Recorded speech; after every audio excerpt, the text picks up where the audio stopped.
Like व subscribe करा आणि बेल आयकॉनला क्लिक करा।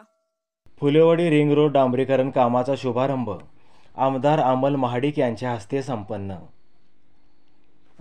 अनेक आंदोलने, उपोषणे, अपघात यामुळे चर्चेत असलेल्या कोल्हापूर दक्षिण विधानसभा मतदारसंघातील बहुप्रतीक्षित आणि रखडलेल्या अशा रिंग रोडच्या डांबरीकरणाच्या कामाचा आज शुभारंभ करण्यात आला। गेली अनेक वर्षे खड्डे आणि धुळीमुळे या रस्त्याची दुरावस्था झाली होती।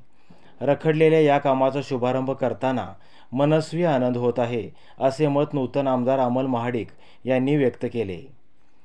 3,46,00,000 रुपयांच्या निधीतून पेवर पद्धतीने या रस्त्याचे डांबरीकरण करण्यात येणार आहे। प्रत्यक्षात हे काम सुरू झाल्यामुळे नागरिकातून समाधान व्यक्त होत आहे। या कार्यक्रमाला सत्यजित कदम, माजी नगरसेवक अमोल माने, अशोक देसाई, राजू जाधव, गजानन विभूते, योगेश ओटवकर, चंदू माने यांच्यासह महायुतीचे सर्व पदाधिकारी, कार्यकर्ते आणि भागातील महिला उपस्थित होत्या। इंडियाचा आवाज न्यूजसाठी प्रदीप जाधव।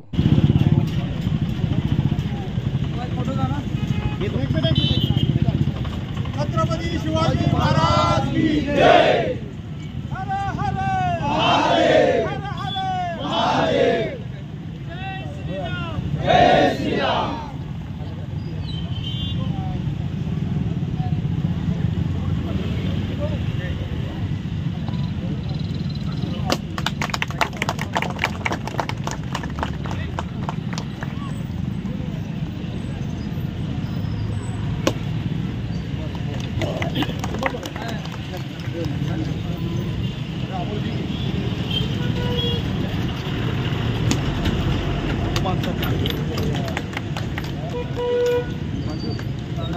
दादा मागं सर काय झालं